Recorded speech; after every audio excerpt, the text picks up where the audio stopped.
Hello friends, अगर आप class 12th का 2024 में एग्ज़ाम देने वाले हैं तो इस वीडियो को पूरा देखें, क्योंकि हमने लाया है मॉडल सेट हिस्ट्री का। तो नंबर 1 है मॉडल।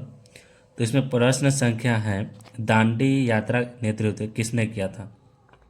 तो महात्मा गांधी ने किए थे दांडी यात्रा का नेतृत्व। दूसरा का नंबर में क्वेश्चन है, लॉटरी कमेटी का गठन कब किया गया था? तो लॉटरी कमेटी का गठन 1817 ईस्वी में किया गया था। तीसरा का क्वेश्चन है, संविधान सभा में कुल कितने सदस्य थे? संविधान सभा में 389 सदस्य थे। चौथा, भारत का विभाजन ब्रिटिश शासन की सबसे योजना का परिणाम है माउंट बेटन योजना। घोड़े की हड्डियों के साक्ष्य कहाँ से मिले हैं? तो घोड़े के हड्डियों का साक्ष्य जो मिला है सुतकोतरा से मिला हुआ है। उसके बाद है, धौलावीरा किस राज्य में है? धौलावीरा गुजरात में। मगध साम्राज्य की स्थापना किसने की है? तो मगध साम्राज्य की स्थापना बिम्बिसार ने की है। उसके बाद, आश्रम व्यवस्था में कितने प्रकार के आश्रमों का उल्लेख किया गया है? तो आश्रम व्यवस्था में 4 प्रकार के आश्रमों का उल्लेख किया गया है। उसके बाद, वेन सॉन्ग किस देश की यात्रा था? वेन सॉन्ग जो थी वो था चीन की। उसके बाद है, अकबर के दरबार का प्रख्यात गायक था? तो तानसेन। प्रसिद्ध ग्रंथ इंडिका की रचना किसने की थी? तो इंडिका की रचना जो है मेगास्थनीज ने किया था। उसके बाद में नेक्स्ट है इसमें, प्राचीन भारत में धर्म की शुरुआत किस शासक ने की थी? तो अशोक ने की थी। प्राचीन यानी पुराने धर्म की शुरुआत अशोक ने की थी। उसके बाद है, पाटलिपुत्र नगर की स्थापना उदय ने किस नदी के संगम पर की थी? तो इनमें से इन सभी के संगम पर यानी सोन, गंगा, पुनपुन, इन तीनों नदी पर की थी। उसके बाद है, किसके अभिलेख में भूमिदान का उल्लेख मिलता है? तो प्रभावती गुप्त के उल्लेख में मिलता है। नेक्स्ट है, मेगास्थनीज भारत में किसके दरबार में आया था? तो चंद्रगुप्त मौर्य के दरबार में आए हुए थे मेगास्थनीज। इलोरा में कैलाश मंदिर किस राजवंश में निर्मित करवाया था? तो इलोरा में कैलाश मंदिर का राजवंश ने निर्मित करवाया था, वह है राष्ट्रकूट। महाभारत युद्ध कितने दिनों तक चला था? तो 18 दिनों तक महाभारत चला था। किस काल में वर्ण व्यवस्था वंशानुगत जाति में परिवर्तित हो गई थी? उत्तर वैदिक काल में जाति में परिवर्तित हो गई थी। उसके बाद मनुस्मृति में कितने प्रकार के विवाह का उल्लेख किया गया है? 8 प्रकार के विवाह का उल्लेख किया गया है।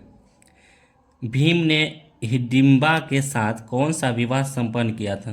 तो भीम में गंधर्व विवाह का संपन्न किया था। प्रथम बौद्ध संगीति कहाँ हुई थी? राजगृह में हुई थी। तलवंडी में किस प्रसिद्ध संत का जन्म हुआ था? तलवंडी में गुरु नानक जी का जन्म हुआ था।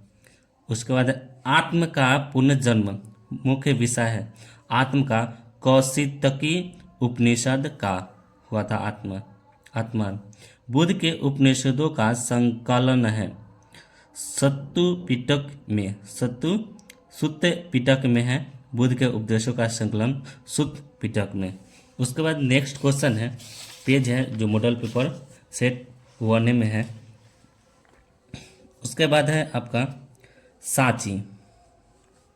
सांची मध्य प्रदेश के किस जिले में स्थित है?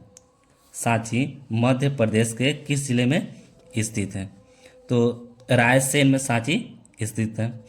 कालिदास भवभूति, सुबंध एवं वान भट्ट आदि किस धर्म के अनुयायी थे? तो ये शैव धर्म के अनुयायी थे कालिदास। बौद्ध परंपरा में अशोक ने किसके सपूत स्तूप बनवाए थे? बौद्ध परंपरा में अशोक ने कितने स्तूप बनवाए थे? तो इसने 84,000 स्तूप बनवाए थे। बौद्ध परंपरा में अशोक ने बनवाए थे। तहकीक ए हिंद किसकी यात्रा वृत्तांत है?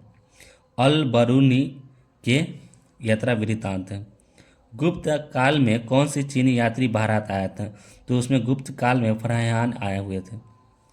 उसके बाद है आपका फ्रांसवा बर्नियर जिस देश से भारत आया था उसका नाम क्या है? फ्रांस है। जो फ्रांसवा बर्नियर जिस देश से आया था उसका जो नाम था फ्रांस ही था। भारत की डाक व्यवस्था का वर्णन अपने यात्रा वृत्तांत में कौन किया था? इब्न बतूता ने किया था। कैप्टन हांकी किस मुगल शासक के दरबार में आया था? जहांगीर के।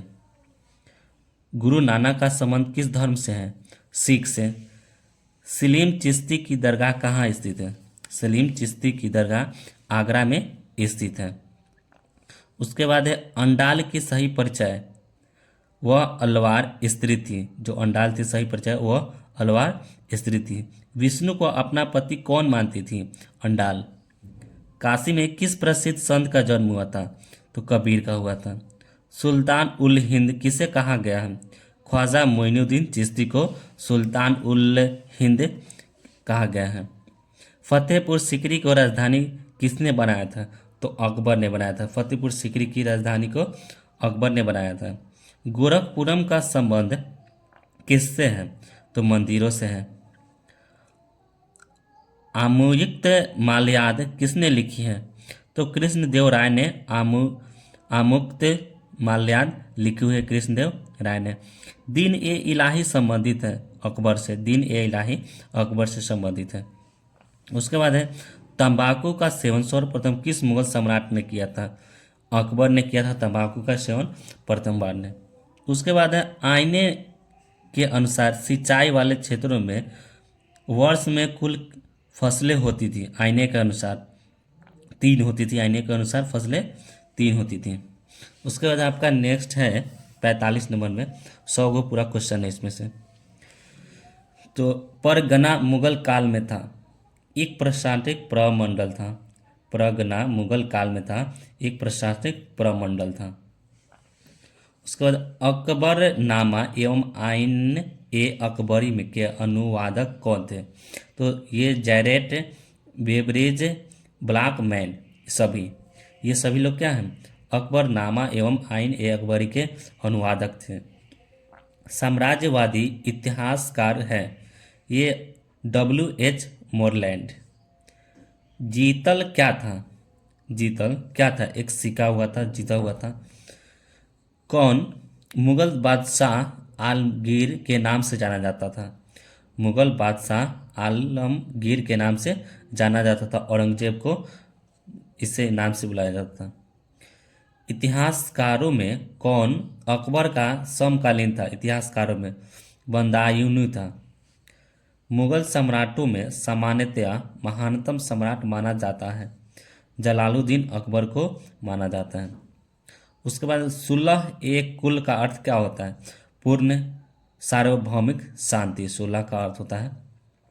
मुगल कालीन चित्रकला किसके काल में चरमोत्कर्ष पर पहुंची थी? मुगल कालीन में तो जहांगीर के पास पहुंची थी। उसके बाद गुल बदन बेगम ने किसके आग्रह पर हुमायूं नामा लिखा? तो इसके अकबर के नाम पर लिखा होता है। उसके बाद है दारा एवं शाहजहां के पास आगरा में रहती थी। तो जहां आरा के साथ रहती थी। दारा एवं शाहजहां के पास ये दोनों के साथ ये रहती थी जहां आरा। भारत में सुलह एक कुल की नीति का प्रतिपादन किसने किया था? तो अकबर ही ने किया था सुलह एक कुल की नीति। भारत का अंतिम मुगल शासक कौन था? तो अंतिम मुगल शासक तो बहादुर शाह जफर। उसके बाद अस्थाई बंदोबस्त जुड़ा था कॉर्नवालिस से। कम उसके बाद नेक्स्ट कंपनी काल में अक्सर शक्तिशाली जमींदारों के लिए जो शब्द प्रयोग किया जाता था वह था राजा। अंतिम काल कंपनी काल में उस महाराजा मेहताब चंद्र का जीवन काल 1820 से 1879 ईस्वी तक, यानी 59 साल के अंदर। उसके बाद बंगाल और बिहार में अस्थाई बंदोबस्त शुरू करने का श्रेय किसे दिया जाता है? तो लॉर्ड कॉर्नवालिस को दिया जाता है, बंगाल और बिहार में दिया जाता है। उसके बाद है नेक्स्ट है आपका, किस रिपोर्ट का संबंध भारत में ईस्ट इंडिया कंपनी ने किया क्रियाकलापों से है? तो पांचवी रिपोर्ट के अनुसार है ईस्ट इंडिया कंपनी की क्रिया। उसके बाद नेक्स्ट है, दक्कन दंगा आयोग कब गठित हुआ था? तो दक्कन आयोग 1875 में गठित किया गया था। उसके बाद आपका नेक्स्ट है 64 नंबर में, व्यापगत का सिद्धांत का संबंध था डलहौजी से।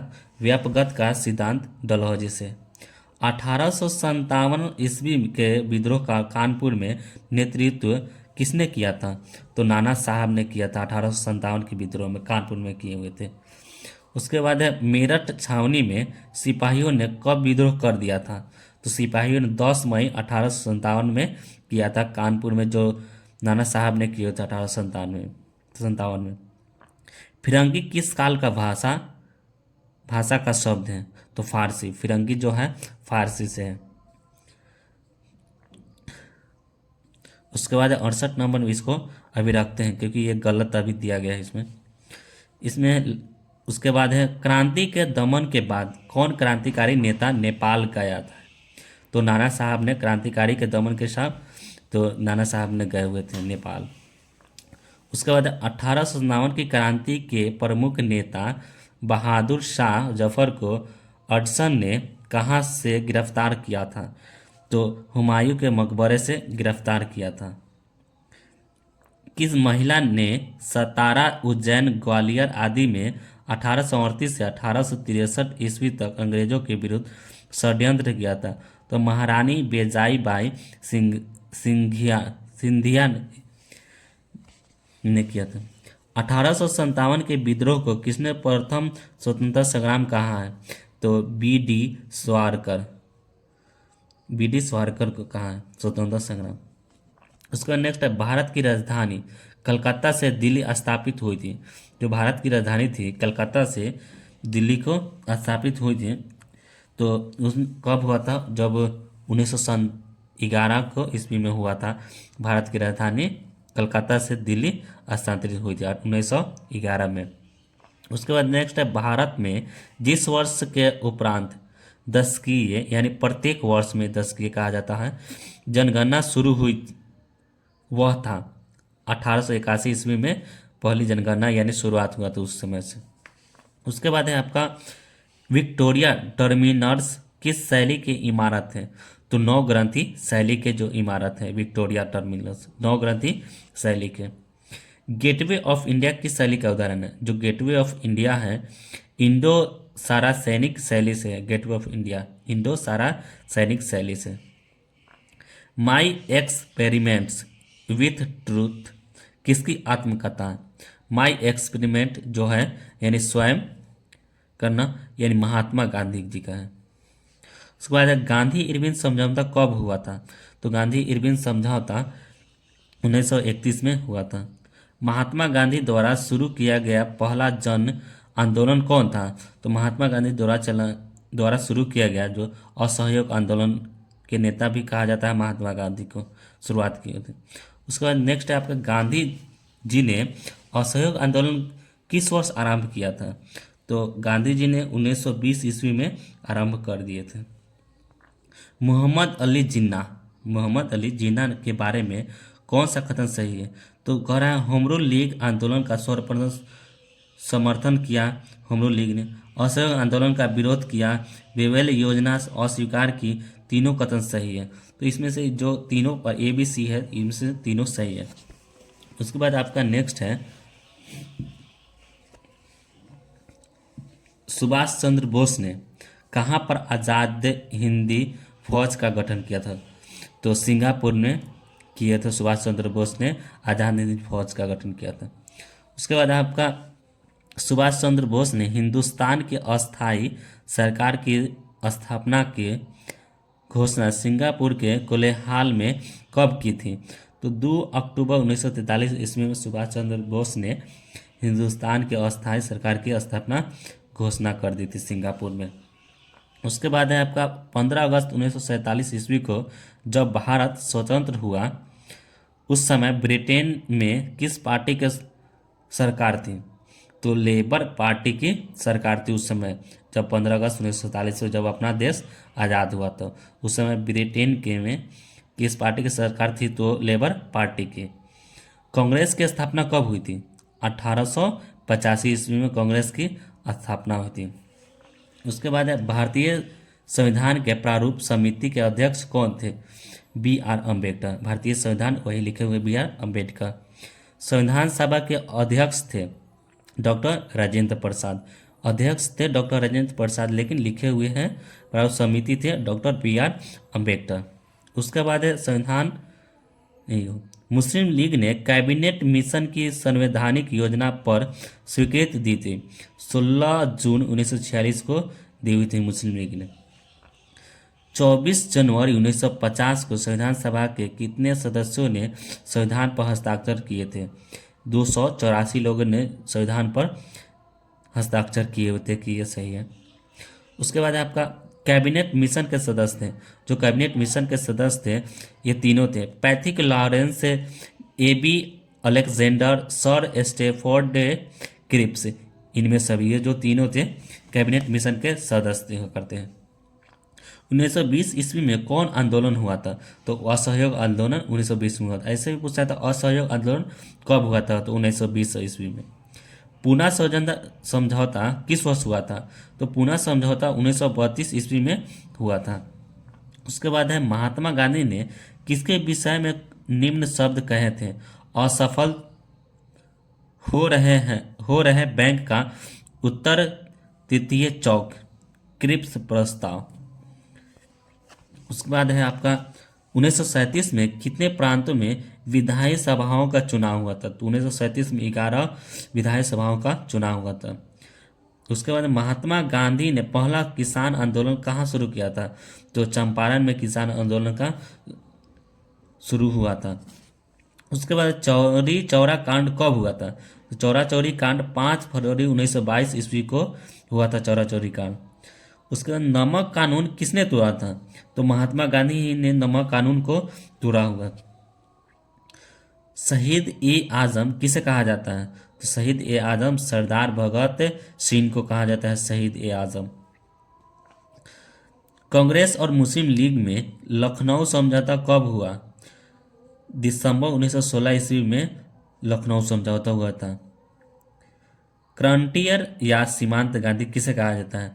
खान अब्दुल गफ्फार खान को सीमांत गांधी कहा जाता है। सीमांत गांधी के नाम से किसे जाना जाता है? खान अब्दुल गफ्फार खान को। अगर वीडियो अच्छी लगी तो चैनल को सब्सक्राइब और लाइक ज़रूर करें और अपने दोस्तों के साथ शेयर ज़रूर करें। और नेक्स्ट वीडियो देखने के लिए इसका जो स्टेप 2 है इसको नेक्स्ट वीडियो में मिल जाएगा। Thank you. जय हिंद।